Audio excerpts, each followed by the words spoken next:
Hello and welcome back to Perspectives. On today's show, we have our usual roundup of stories affecting the Sikh community around the world.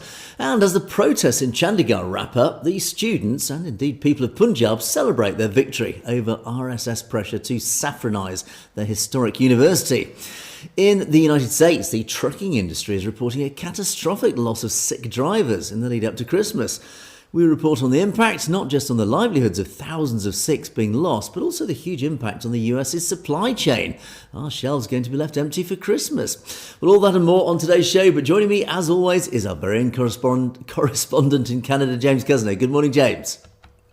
With a crooked, weird tie this morning. I don't know what happened there, but I'm doing well, Angus, and I hope you are as well as our viewers, of course. We are going through all of these amazing comments that you guys are sharing with us. Some of them just quick greetings, and other ones well thought out and articulated compliments or comments on different stories we've brought to you. So again, thank you for your participation in the show. We value that very much, and we appreciate you taking the time to interact with us. Don't forget, folks, we are getting closer to going live. So again, we're going to be going live with the hard launch in the new year in January, but we are going to do some practice live shows prior to that. And we'll try to let you know the day before, so this way when we do go live, you can join us if the time, because of the time difference, it may not work for everybody, but we'll see how it goes from there. So with that in mind, make sure to like, follow, subscribe, and share with your friends and family. Back to you, Angus. Indeed. In the meantime, James and I together will be bringing you our perspectives on the daily news affecting the Sikh community across the world. And as usual, we'll take a look at loads of great comments at the end of the show, so do stay tuned for that. Right, James, what are you going to start us off with this morning? We have started out with a bit of a story that we've covered at great lengths over the last year or so, and we spoke about the other night. And I had mentioned last night that I had an audio clip from 2017 of an interview that was done through the United Nations. And I just wanted to air that because it shows how things, no matter, as they say, no matter how much they change, some things remain the same.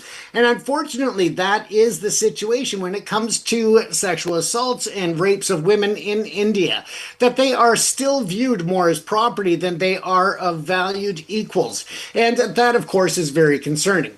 Now, at the latest count here, when we look at the woman count from the UN Women, and you can see here that the gender gap index and that is there. But when we look at the actual physical and sexual intimate partner violence, this does not account for stranger numbers. And they didn't have those stranger attack numbers on this particular chart that I wanted to show you. But I really thought it was important to look at the 29.3% lifetime physical and sexual intimate partner violence. So pretty much you're almost at 1 in 3 women who have experienced either sexual assault or physical assaults at the hand of their intimate partner. That is a staggering number that needs to come down. But when you calculate in the other sources of stranger attacks on women when it comes to sexual assaults, that number climbs up close to 50%. And that is alarming. That is something that we need to really look at and try to figure out, not only for India to solve this problem and to change the whole mental mindset there, but also how the international governance can step forward and say, okay, India, if we're trading, if we are increasing our GDP sales, trade back and forth, then there has to be real tangible solutions brought in and measures to hold people accountable. Now, we've seen in the past, and we've reported on this, that only approximately 25% of males in India that are charged with sexual assault on whether it is their intimate partner or a stranger on stranger attack or otherwise, you are looking at less than 25% of a conviction rate when it comes to sexual assaults in India. And that, again, is a systemic failure of the system to not only prosecute, but also to protect the women and the witnesses to such attacks, because this is a real problem, is that the intimidation of witnesses and physical violence against witnesses is a major problem, as is corruption. When people are accused and charged with these type of acts, if they have friends or family that are in politics or government, there is a high level of interference within the judicial system of these particular cases, especially when it is law enforcement. Law enforcement does not take this as serious as they should. A lot of times they are blaming the victims. There have even been instances where victims have gone to police stations and been re-victimized, physically re-victimized in the police station. And this is, again, alarming when you look at these are the people that are supposed to be protecting the community's most vulnerable individuals, especially after such horrific attacks. But instead, they re-victimize them. They blame them. They shame them. They try to convince them not to press charges, not to follow through or to speak of it again. And that is a part of the systemic failure to protect women and girls in India. Now, as we look at this, I'm going to play. Trisha Shetty had done this interview, as I said, in February of 2017. And I wanted to play it, although there's no video to it, but because it really shows how things are still remaining the same and the problems have not been challenged and dealt with by the India law enforcement, the judiciary, or the government itself. We see this victim blaming happening all the time. In fact, recently there was a mass molestation episode that happened in Bangalore on New Year's Eve. And we had the Home Minister come out and say, well, this is what happens when the young people are influenced by Western culture. We had someone come on record, a politician come on record and say women are like sugar cubes. If it's a broken piece of sugar cube, sure enough, you'll attract ants. We still see this constant peddling of narrative that if a woman dressed better, if she covered herself up more, if she wasn't out on the streets, you can avoid being sexually abused. There's this obsession with wanting to know just what she did before the act of abuse that may have warranted her being abused. And so that extremely is a very bothersome narrative. And then people wonder, why is underreporting a problem? Of course it's a problem. If a woman is at a temple, she feels afraid to speak up. Why would she feel the confidence to speak up at a music festival? Hence we reach out to festivals directly and ensure that we put out messaging out there that there's zero tolerance for any kind of misbehavior against women, and that should something happen, they will take cognizance of it. What are the biggest challenges She Says faces? So for us, our biggest battle is a couple of things. One is trying to fight culture and tradition that's so deeply rooted, where it's normalized. The kind of discrimination that women face, the kind of abuse that women face has been normalized over years. So trying to break that and say, you know what, it's not okay. This is pure discrimination on grounds of gender alone has been a huge battle for us. And also using the guise of religion to discriminate against women is something that's not okay, and that's something that we're facing a lot of opposition for. The second battle most definitely is trying to bring sexual education, a comprehensive sexual education in schools and colleges, because we come back to consent and we come back to our minister saying that criminalization of marital rape cannot happen in India because women don't understand consent. And we need to have sex education in schools and colleges because it all starts with conversation. We need heightened bystander intervention. But all of that can come into play only if you educate young people on what is appropriate behavior, what is inappropriate behavior, how can they take action. Because I tell you, every single time I visit a school and college, every single time my team visits a school and college, at the end of our 45-minute session, we have on an average at least 5 young people come up to us and share stories of being sexually abused as children. And that is just not okay. So it is a pandemic that does not get reported. What role do the youth have in confronting these challenges? Every time we have adults come up to us and ask for help, should they be sexually abused, it's more often than not to say, look, this happened, I need retribution, I want justice, which is completely fair. But every time I have young people come up to me and want to report it, it comes from a different place. It comes from a place of saying, for so long I kept quiet because my parents and my family members and my friends told me to. But now I realize that the perpetrator is in contact with other kids and could be abusing other kids. So I want to speak up now, not just to correct a wrong that happened to me, but for the sake of other children. So I come back to young people having not been jaded having an uncompromised moral compass, and they don't indulge in gray area that much. They can see right for wrong, they can see black and white, and they have an unapologetic voice. As adults, since I'm getting into that territory sooner than later, I have to be very conscious to make sure that I don't stifle the voices of young people, because they know, and they face hunger more acutely than we do. They face discrimination. We call them vulnerable, and that is so true. They are disproportionately affected. They are marginalized. Their voices are not accounted for as much. So just giving them access on social media is not enough. Recognizing that we need to invest in capacity building of young people, because guess what? Every time you see revolution, every time you see street protests, it's young people leading the fight. It's them making sure that they fight on behalf of all of us, in spite of the disproportionate atrocities that they face. They still put on the suit of armor and lace up, as I say, and fight. And they do it because they have a personal stake in the game. So not involving young people, to me, seems like the most ridiculous conversation ever. Preaching at them instead of engaging them in conversation, bringing them into dialogue and investing in capacity building and skill building is what I think will address gender inequality and therein lead to equality. So as you can see, it was a short interview that she had conducted, and I thank the United Nations Women for sharing that audio with me and sharing it with the media worldwide, because it's an important issue that needs to be dealt with. When you look at what she was saying, and there are politicians who are blaming Western culture, that the young bodies are absorbing Western culture, and that's contributing to the rates. And yet they have a much higher rate than any Western nation.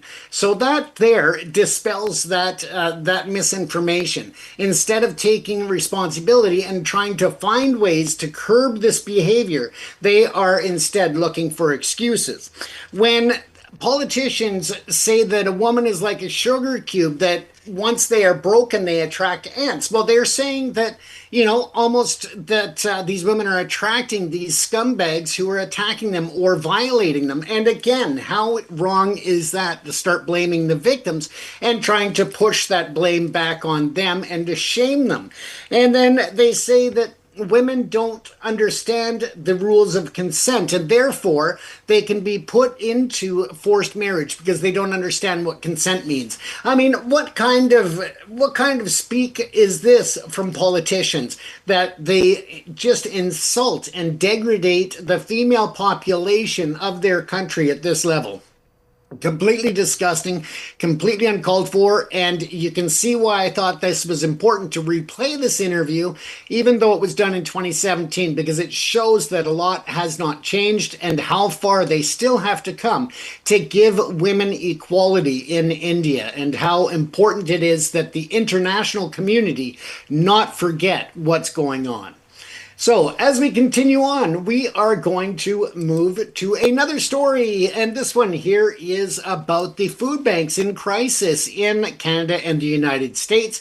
And we're not going to watch the whole video, but the whole video will be available on our Substack page, and we've put a bunch of recent articles up there as well that you've been waiting for.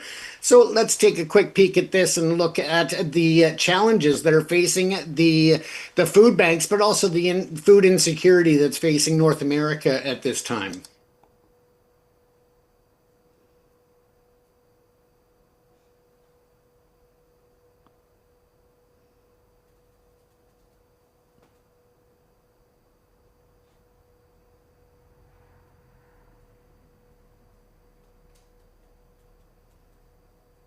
Sorry, folks, we seem to not have the audio there.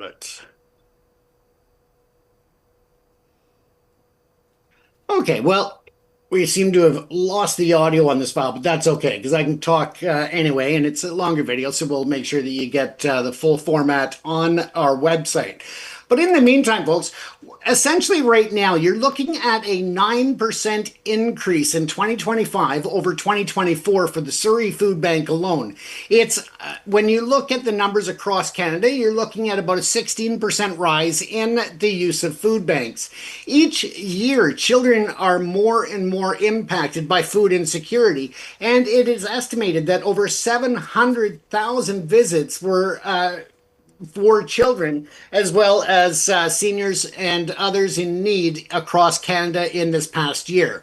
That's almost a million, three-quarters, of a million people, of families. Now, this does not take into account the small church or the Gurdwara or other smaller food banks. This is just from the registered main food banks across the nation. Surrey Food Bank hands out approximately 1.6 to 1.8 million pounds of food per year. And at this time of year, we know that they are pressing forward with their Christmas campaigns. What a lot of people don't realize is that if you don't have the funds to help to donate to the food bank directly, they also are in need of volunteers to help sort the foods. They have to go through every item that is donated to double check, make sure it's not damaged, make sure it hasn't been opened, make sure it's not tampered with, make sure the expiration dates are good. All of these things take a lot of people, whether that's their staff and their volunteers or just others that step in for a day to help out. And that's where you can come in as well. It's not always about the money. It's not always about the box of diapers or the can of baby formula. Sometimes it's just about rolling up your sleeves and jumping in to help. This is, again, a very important time of year because this doesn't just last the food bank throughout the holiday season to make sure that families have that special meal on Christmas Day, but it also goes on because the majority of the donations that are received at this time of year have to also carry them through January and February, when they are traditionally very slow in terms of the donation stream coming in. So that impacts the communities, it impacts those in need, and food instability is getting worse. More and more people of two-income homes are actually utilizing the food bank as well. And this is concerning when even two parents working full-time are not bringing in enough. A part of that, of course, has to do with the inflation. A part of that has to do with the housing costs that are astronomical now in comparison to the percentage of income to household payments such as rent or mortgage. Those are huge factors. As I mentioned about inflation, this year alone, Canadians are expected to have spent up to $800 more annually on the food budget. Unfortunately, when it comes to the food budget, though, for most homes, when they are struggling already to make the mortgage payment, to keep the lights on, to keep the house warm, they find that the food budget is what we refer to as elastic. There is a bit of movement in that budget, but sometimes that means parents go without eating so they can ensure their children have a meal. And sometimes that means that the whole family skips a meal. And it's not right in the wealth that we have in North America, in Canada, in the US, that families go hungry, that children go hungry, that there's not food in the cupboard for them when they wake up or when they go to bed hungry and can't sleep because of that. It is a sad day when we look at the fact that we have enough food and capability, and yet we're not making it so that it's accessible to those who are most vulnerable in our communities. I also included in the whole video, you'll see trucks from Carry Movers, and again, that's a family company, but I just want to bring that up because it shows that every year Carry Movers, along with their staff, volunteer for the week to go around the city, pick up tens of thousands of pounds of donations from schools, from businesses, from churches, and other locations that are collection points for the Surrey Food Bank, and I'm using them as an example. And again, it's about rolling up your sleeves and jumping in to help. It doesn't necessarily have to be a financial contribution if you don't have that, but you do have time available, then that can also be a huge, huge benefit. And that's where community coming together really helps to bring the food banks the supplies and the ability to do the work that they do. Now, there's always been a stigma for those who are utilizing food banks, and that is that they feel like they have failed. They feel like people are judging them. They feel like, there's just so much more to it in an emotional stand than just walking over the threshold of a food bank. It's all the emotional and psychological implications that come with that. And that's where things have changed. The Surrey Food Bank and many across North America have changed to a format that is more welcoming, less judgmental, not so much here's a basket of food or a hamper. Instead, they set them up so that this way, if there are cultural or dietary or special needs when it comes to what people eat, then they can pick out different things, and almost like a shopping trip. And therefore, it helps to instill a bit of dignity and shows that regardless as to where you come from, if you are a new Canadian or you've been here for generations, you are all valued and you're important to the community. And that's why people support food banks, is to make sure that everybody feels welcome and to try and fill as many bellies as possible.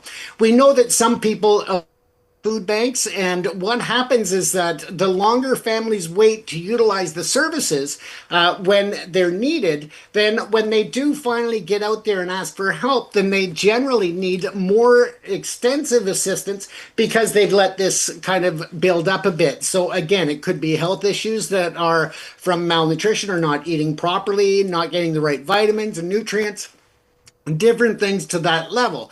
They may have been taking away from, the hydro to get an extra meal, or, the gas bill or water bill, and then they fall behind on those and they're facing disconnection. So again, it is a tough time of year, and then it carries on through January, February, and companies such as Kerry Movers, GFS, the Surrey School Board, so many people are out there working hard, but it's coming up short, and the food banks are in a desperate situation.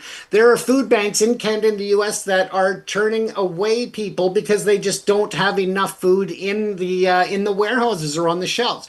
There are the early cutoffs for the Christmas hampers that usually go out because they aren't able to accommodate as many hampers that they used to be able to and that are needed this year. Across Canada and the US, it is a huge jump in the needs of the use of food banks. And together, I want to encourage everyone that you can do several things to help. You can donate financially online. Just search your community and find your local food bank. You can give of your time, just like the teams at Kerry Movers and other companies are doing, and give your time to volunteer, whether it's going around the community to pick up from the donation locations or in the warehouse, just helping to sort and check expiration. Huge, huge help to those who are trying to get this food processed in time to hand it out for Christmas. And you can also raise awareness, as we are doing on this program, to encourage people to support your food bank, whether it's at your local Gurdwara or in the community with the registered food banks. Don't forget that if you donate $10 to a food bank, that money goes much further than you shopping at the grocery store, because they get special preferred rates and less than wholesale a lot of times. So that $10 is almost like giving them 30. So that really helps. But you can also donate and get a tax deductible receipt in most provinces and most states. And therefore, if they are a registered charitable organization, you get a tax benefit as well. And at the same time, helping others in need. So again, I encourage you to do that. Just quickly before we go back to Angus here, we are looking at this story here. I will bring it to you tomorrow night because we are kind of over on those stories already. But we know that we spoke of a Sikh woman who was in her 70s and sent back to India from the US. And now the government of India has officially filed a complaint with their equals in Washington, as well as at the embassy in India, to put them on notice that they are really outraged at the treatment of this elderly lady as she was sent back at that time. And in closing, we did speak about a certain news agency and Bob Rye last night, talking about a lawsuit for defamation and slanderous comments they made in a story about the mayor of Edmonton.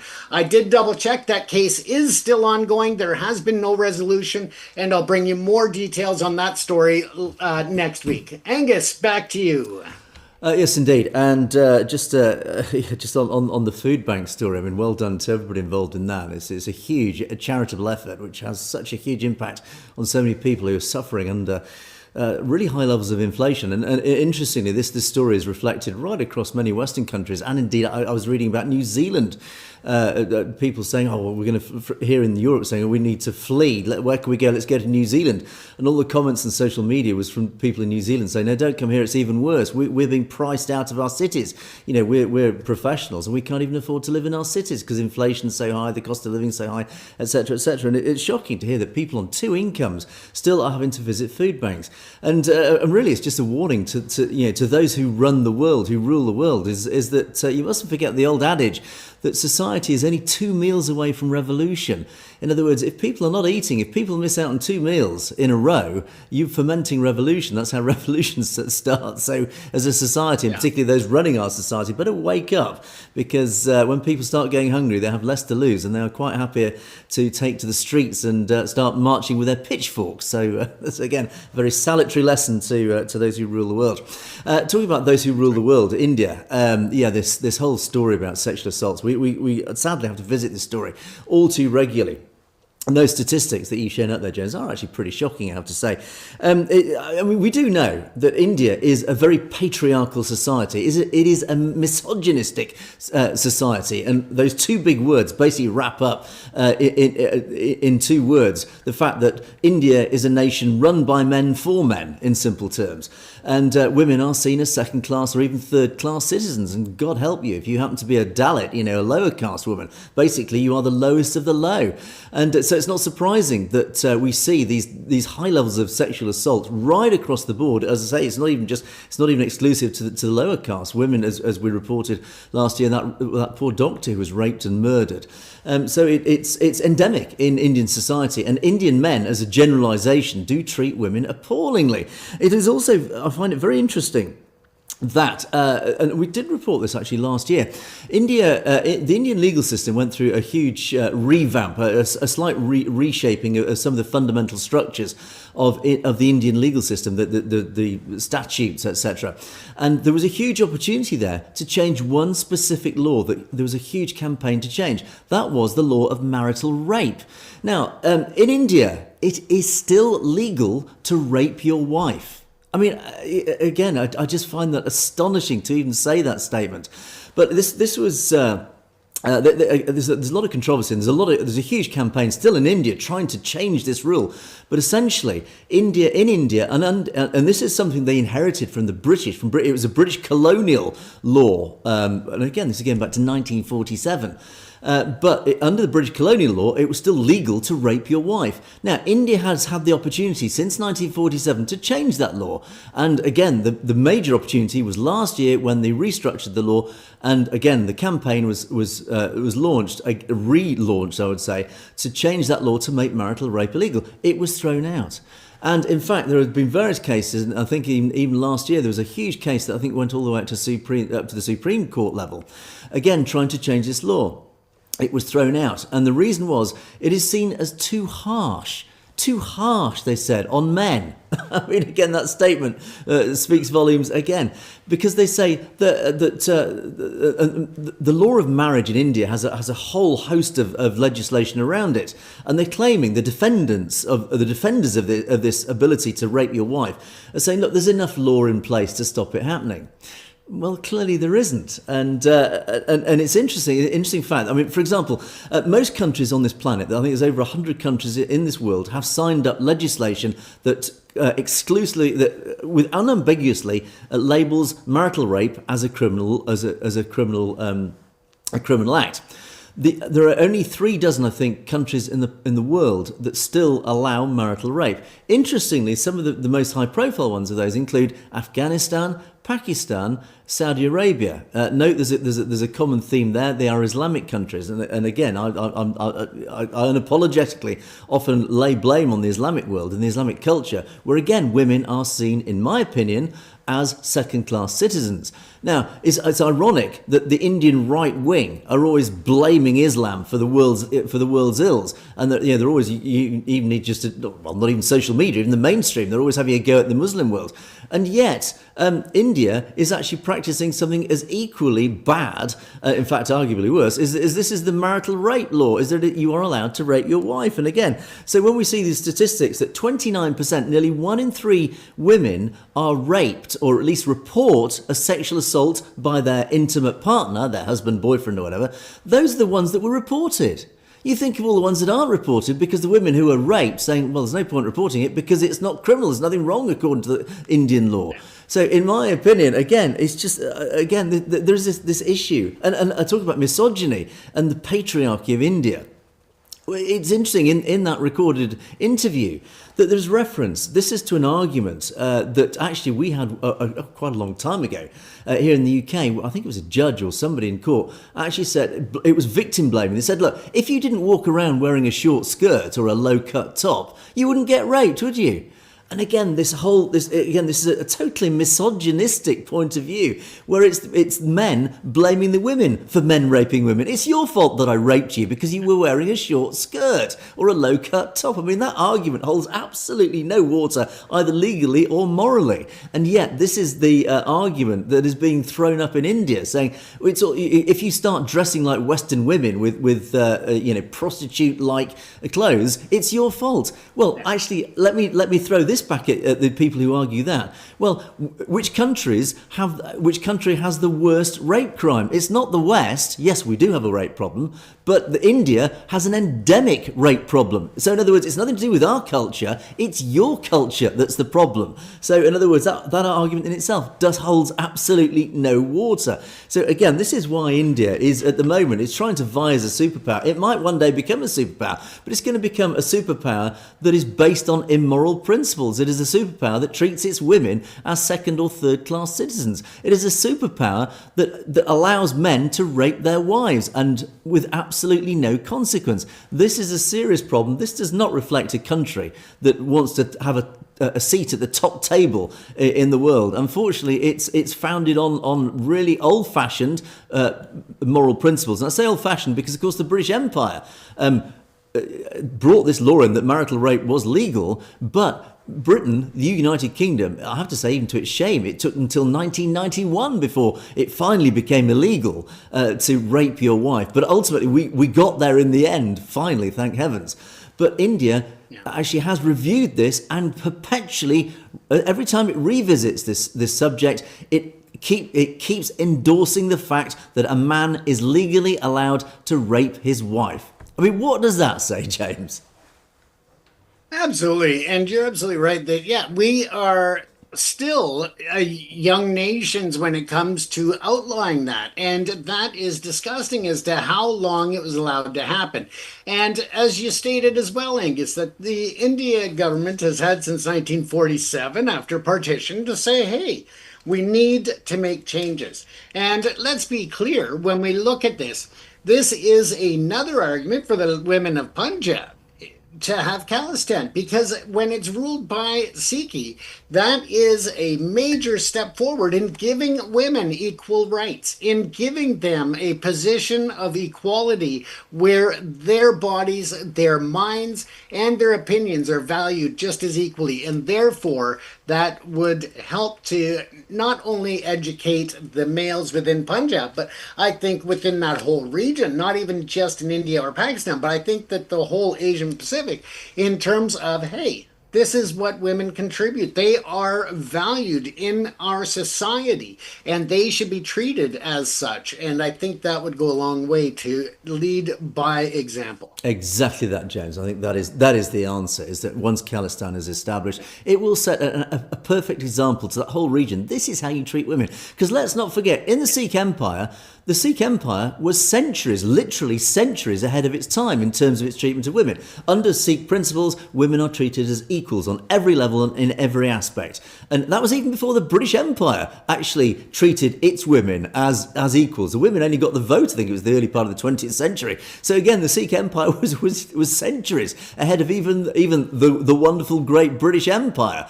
So yes, absolutely, I think Khalistan will set that example, and it is likely, once Khalistan is established, that the women of India will look enviously across the border into Khalistan and think, Yeah, I think maybe we should be moving there because at least they treat us properly and they treat us with dignity and respect that we deserve as women. So anyway, there you go. Let's move on now. And talking about Punjab and Khalistan.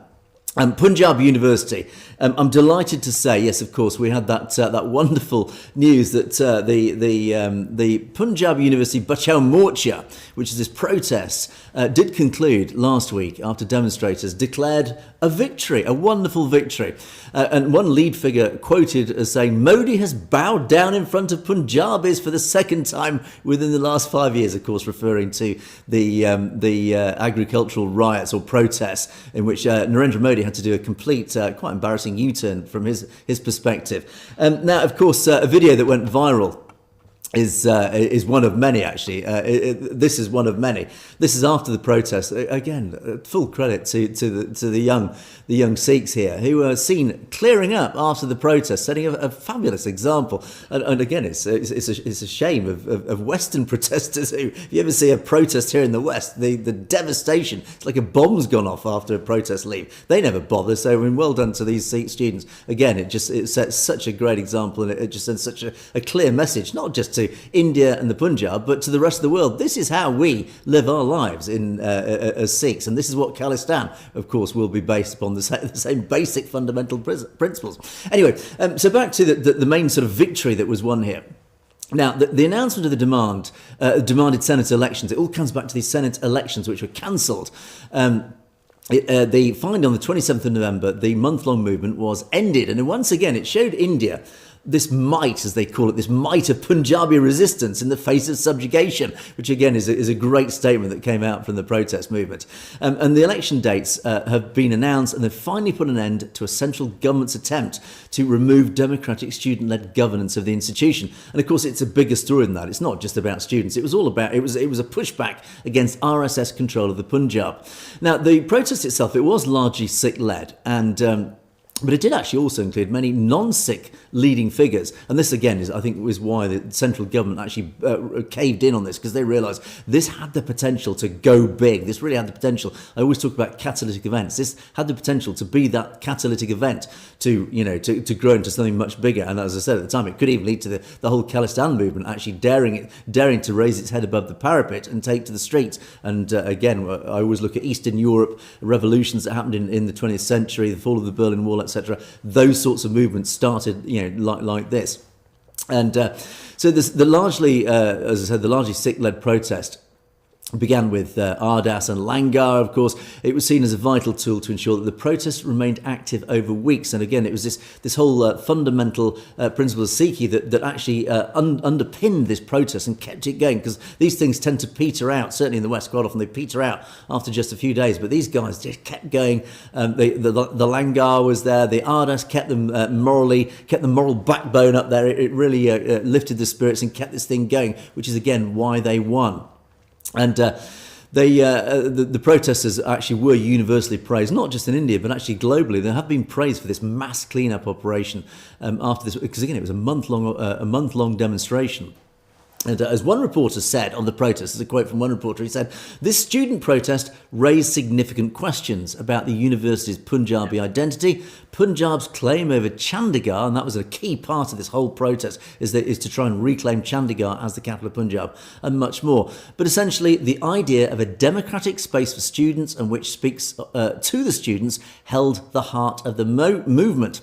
And just a week into what seems a bit of a new era for Punjab University, a ruling also saw the end of colonial ceremonial gowns as mandatory wear for formal student events, now allowing traditional Punjabi wear for men and women. So again, that was just a slight side issue, but again, it just shows this complete capitulation of the RSS-led Indian government to the demands of the Punjabi students. And again, it very much, I think, demonstrates, sort of reading between the lines, just how scared the Indian RSS BJP government were of this whole protest. They realised the potential that this protest actually had. It had huge potential. And as I say, it could have been that catalytic event. And I think, again, when people say, the Khalistan movement is just a fringe movement, actually, clearly it's not, because this is yet more evidence. And again, the farmers' protests in 2021 and then 2 years later, they were indicative of this same sort of idea. that clearly the Indian government are terrified of the Punjab. They realise that the Khalistan movement is a lot bigger than they will admit publicly. They realise, as per the elections of Amritpal Singh and the other pro-Khalistani MP in the last elections last summer, they realise the Khalistan movement is a heck of a lot bigger than they are prepared to admit. And that is why, in situations like this, they capitulated, because they just know it just takes a single spark to get to that threshold point where people will say, you know what, I don't care anymore, I am going to take to the streets, I am going to campaign for Khalistan. That's the threshold point that they are terrified. And again, refer back to the story recently where they even admitted in court, the government advocate in court, when Amritpal Singh, again trying to secure his release, or at least even temporary release to speak in the Lok Sabha, the Indian state advocate admitted that any speech by Amritpal Singh has the potential, in his words, to light the fires in the five rivers. In other words, Amritpal has enough supporters across Punjab that it could literally, one speech could ignite them to take to the streets, and the whole Khalistan movement, that's it. That is the big event which will then lead to the establishment of Khalistan and the fall of Indian power over the Punjab. That's what they're terrified of. And this protest, again, is just another little sign. It's all the smoke that points to that single fire, the fire of Khalistan. So anyway, delighted to say that the official document did come through. Here it is, and which does confirm, I am directed to convey that the Honourable Vice President of India and Chancellor Punjab University has approved the schedule of Senate elections as proposed in the aforementioned letter. So, and it says at the bottom, the process is seen as another major victory against the saffronisation of Punjab. I think it's bigger than that. I think it's not just the victory over the saffronisation of Punjab, which of course it is. It actually is indicative the Indian government are terrified. They realise, as I've said, that the Khalistan movement is a lot bigger than they will publicly admit. They know that we are literally, potentially on the verge of Khalistan because the people are behind it. They know the people are behind it. They are trying everything they can, both domestically in India and, of course, across the diaspora, to try and bury it, to try and quell it, to try and squash it. But they know they are fighting a losing battle, James. Absolutely. And it just goes to show the power of, going back to almost Bob Marley, the power of the people, as they say, that, when you come together, then you can make change. And this is a clear example where over decades and even generations, the whole atmosphere when it comes to protests and standing up for your rights is something that government does not like. They do not allow it. They crack down on dissidents. They crack down on protesters. They crack down on anyone who is reporting anything negative. And this goes to show that it is a time that is changing. As we hit this crossroads with society, that the youth are the movement that can help to make the change. And this is a clear example that they are succeeding at it, Angus. Yeah, so well done and full power to all the students in Punjab and all those who supported that Punjab University in Chandigarh protest, because again, it's very, very indicative of what is going on the ground. And as I say, it's very clear that in the Indian state, the RSS are losing this battle or losing this war. That's right.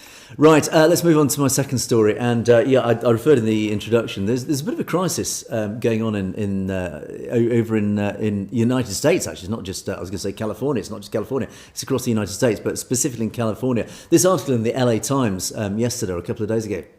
This actually, their reporters have done a lot of research and work because there's a new crisis appearing. And it's the law of unintended consequences. This clampdown after these awful accidents that have happened, and particularly that one specific accident where an illegal immigrant, a Sikh, unfortunately, he was involved in a terrible, tragic accident when he tried to U-turn his truck across a freeway. And I think a family of three were killed when they piled into it. As a result of that, there's been a huge blowback. Of course, there's been a legal blowback. There's been the politicians are on it, social media right across it. The right wing have jumped on this, saying, "Oh, it's all these illegal immigrants, etc., etc." So it's had this huge blow up of unintended consequences in all sorts of directions. It's like a bomb that's gone off, metaphorically speaking, both legally, socially, etc. And its fragments, its shrapnel has damaged so many different aspects of society. And the LA Times has reported they've actually interviewed a lot of the trucking companies, of course, are Sikh companies, And it says, for example, I'll cherry pick some bits of this article just to sort of highlight the issues that are coming up. For example, like this Christmas, of course, it's supposed to be the busiest time of year. And they interviewed the Roadies Trucking Company. But as they say, dozens of its trucks are sitting idle. Why? Because, well, it says, an unlikely casualty of a surprise scrutiny of labourers from India. Yes, talking about unintended consequences. This company has 200 big rigs, big trucks, but no drivers, after authorities cancelled thousands of CDLs, these commercial driver's licenses, in California, forcing more than 20 roadies drivers out of business and spooking others into quitting. Now, these trucking companies, and this is just one of many that have had a very similar situation, they are offering all sorts of incentives to try and attract drivers. They can't get drivers. They're doubling the pay. They're offering to double the pay. They can't recruit enough drivers. Indian truckers say, look, it's not surprising. We're being targeted after that specific horrific accident. We're being targeted by not just people in the general public, but even in law enforcement, etc. Because we are under extra scrutiny of migrant drivers or being migrants and suffering tighter regulations. Now, of course, many of these drivers have fled the Punjab because of the persecution of the Indian state against Sikhs in the Punjab. So they've moved to the US, set up a new life, as they typically are, very entrepreneurial. Many of them have invested large amounts of money to buy these huge trucks. So there's one example here. This guy spent $80,000 to buy his truck, but now he's too afraid to drive it. Now, it says Punjabi Sikh truck drivers have emerged as the backbone of the American trucking industry for many decades. Of course, many of them have sought asylum in the US after fleeing the Punjab. And the facts and figures are quite astounding. As we've covered this before. 750,000 Punjabi Sikhs in the United States. Of those, 150,000 work in the trucking industry. It's huge. I mean, it's so disproportionately, pro-Sikh, the trucking industry. So it's no wonder then when I talk about unintended consequences. You start clamping down on Sikhs in the trucking industry, it's going to have a massive impact overall on the US supply chain. Now, of course, unsurprisingly, as a result of, I talk about the unintended consequences, Punjabi Sikh the Sikh truck drivers report many instances of racism and racial profiling of the community. With Indian truck drivers, and it says Indian truck drivers, by that, of course, is the LA Times, so they haven't specifically named Sikhs here, but they say Indian truck drivers, but by Indian truck drivers, obviously referring to Sikhs. Sikh truckers reporting incidents of doors getting slammed in their faces, racial slurs being used at truck stops, of course, this rise of right-wing hate crimes. Feeling a sense of not belonging in a place where you've worked, earned, contributed, and where your children have grown up is convincing drivers to leave the industry, one person said. Now, it's actually a part of this, and again, looking sort of behind the scenes, is that there's a bit of a sort of war going on legislatively between state level and federal level, and it's of course the Trump administration have jumped all over this, saying, look, we've had these terrible instances of illegal immigrants driving trucks, killing people. We've therefore got to come down on this with a sledgehammer. But of course, many states like California have said, "Look, hang on, you can't just crack a nut with a sledgehammer," as they say. So they've tried to push back on this. But of course, the DOT, the Department of Transportation, have, for example, revoked $40 million in federal funding for failing, for example, to enforce English proficiency tests. In other words, if you don't comply with our draconian clampdown, regulatory speaking, then we will withhold money. And there's all sorts of examples of the federal government, or the state government, the central government withholding or threatening to withhold financing if you don't follow our guidelines.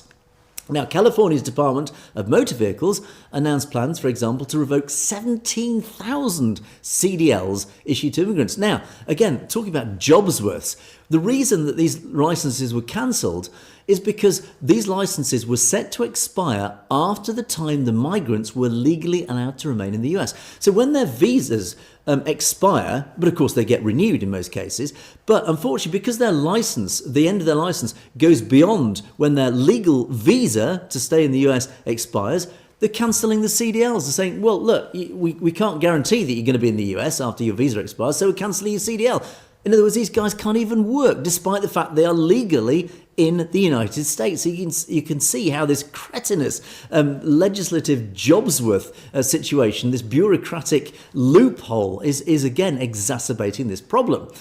For example, and loads of examples this article comes up with, and one of them is 10 of one company's drivers quit last month. They have valid licenses and work papers, but they're afraid to go back on the road, worried that if they get stopped, they could get sent home, despite the fact that they are legal migrants. So again, I talk about law of unintended consequences. Now, policy changes regarding non-citizen commercial licenses and English language proficiency enforcement could remove, get this, more than 400,000 commercial drivers from the market over the next 3 years. That's according to one of the industry spokespeople. Now, if you remove 400,000 truck drivers from the US supply chain, what on earth do you think is going to happen? Shelves are going to lie empty, particularly for goods, perishable goods. You're going to go to your supermarket in the United States and suddenly realise, why are half these shelves empty? The reason is because you've lost 400,000 commercial truck drivers. You cannot remove nearly 500,000 of your drivers from your supply chain and expect your shelves to be full. So again, I talk about law of unintended consequences. Yes, there was a problem initially, but unfortunately this sledgehammer to crack this nut is going to have a huge impact, not just on, of course, the truck drivers within the Sikh industry, within the Sikh community. It's also going to impact everybody across the United States, whether you're buying a toy for your child for Christmas or whether you're trying to buy a banana or an avocado. When you suddenly can't find it on your shelf, you've got to understand why not. Now, of course, there is a genuine, legitimate argument going on saying, look, of course, we do need to clamp down. We do need to regulate the trucking industry properly because it has to be regulated. Drivers are driving a weapon of mass destruction.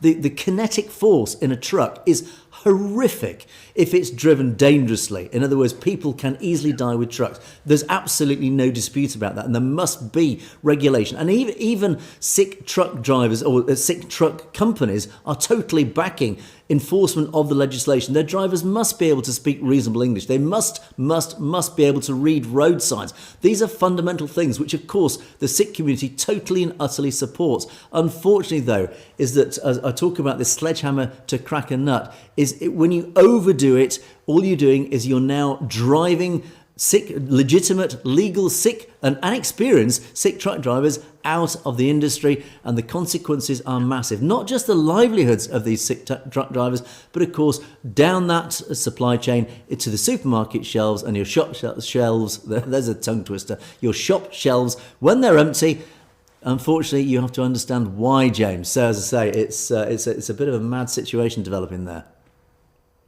It is, Angus, and it's sad that, as you stated, it's a knee-jerk reaction to a problem that really needs a direct approach, but one that is focused. And this, instead of being focused, is just like throwing a fishing net and seeing what they can capture.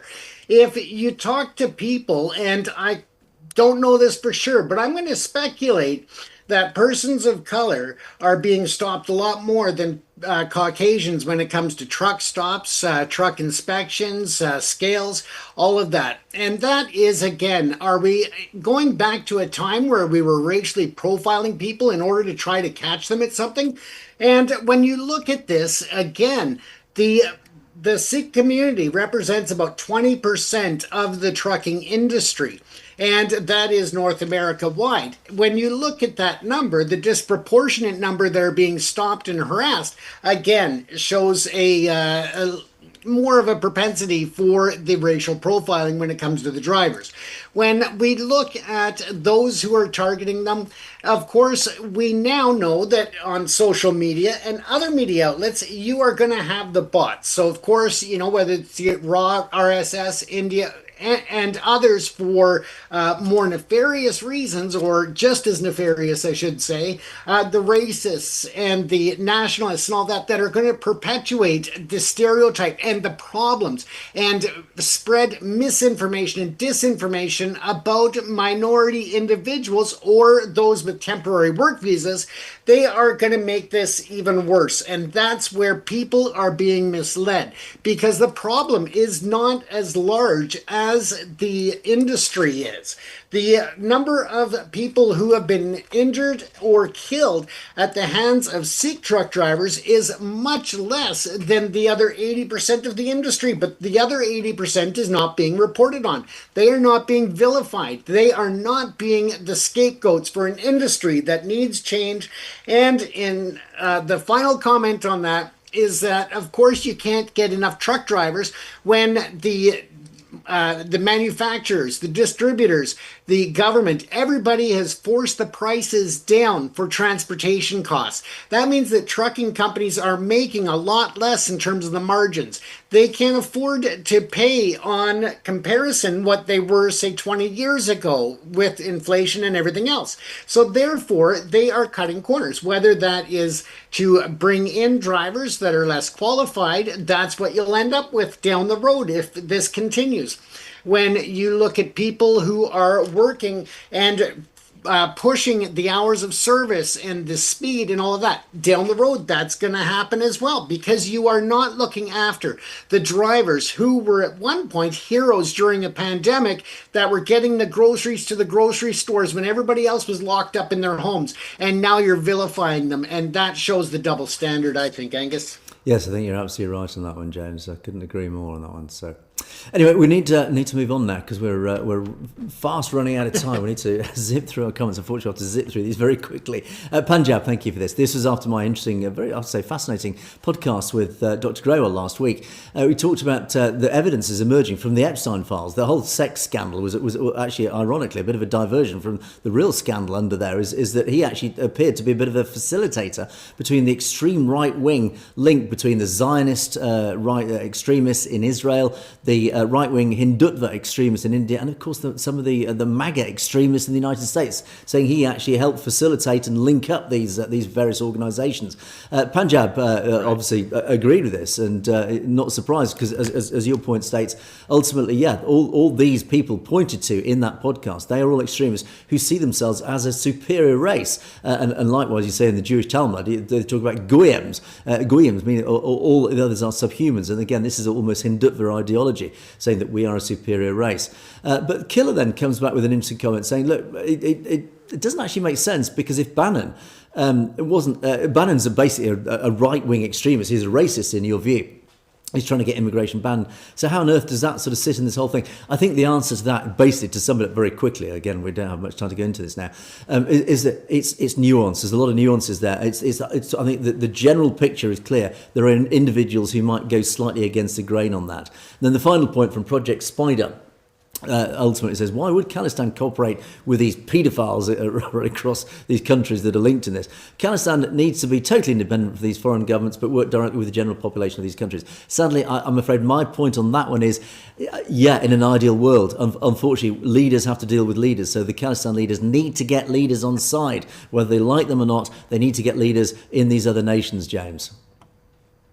Absolutely. And let's not forget what we were talking about earlier about the opportunity for Khalistan to be a world leader and to lead by example. And this is another area of those equal and human rights that we were talking about that would be so well respected in Khalistan that they could set an example for the globe, not just the just the South Asian community. Indeed. And independent and analyst. This is an interesting comment. Thank you for this. And actually supports something I was suspicious about.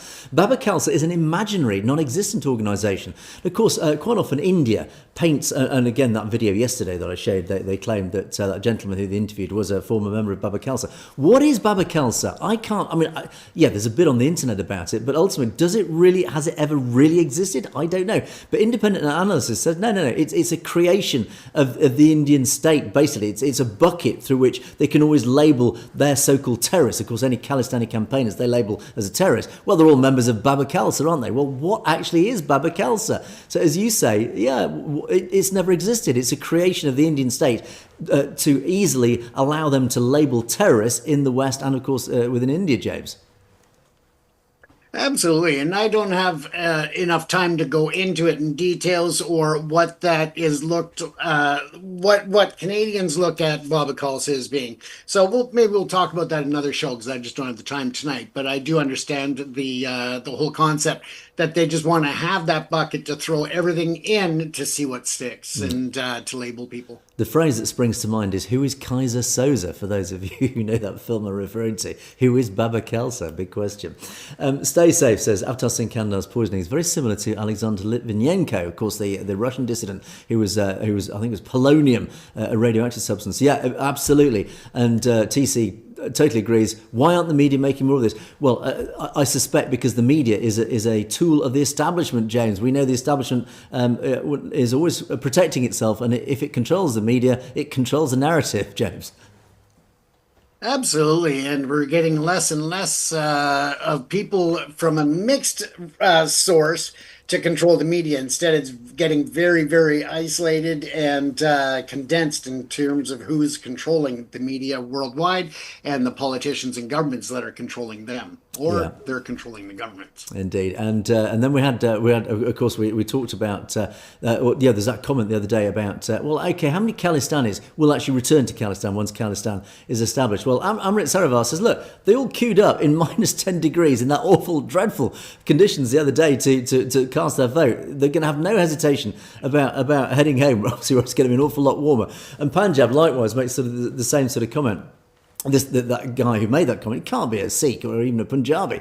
And you make the same point as I did at the time, was look, when Israel was established, it took years, even decades, for many Jews to decide we want to go back to Israel, because they watched Israel grow and flourish and become a really successful state. So at that point, of course, people were attracted, not just Jews, other people wanted to go and live there because it did look so nice. But as you rightly say, the conditions in the West, they're working 16 hours a day to build a life, constant struggles, etc., etc. So no, these aren't the comforts that keeping Sikhs in the Western world. It's the governance, the equality, human rights, etc. Is knowing that if your daughter's travelling at midnight, she's safe. It's a fair treatment. It's knowing you won't be picked up by the police on some trumped-up charge and thrown in a cell under the UAP or the NSA, etc. In other words, at the moment, they're too afraid to go back to the Punjab. But once Khalistan's established, they know it'll be a free and safe society, James.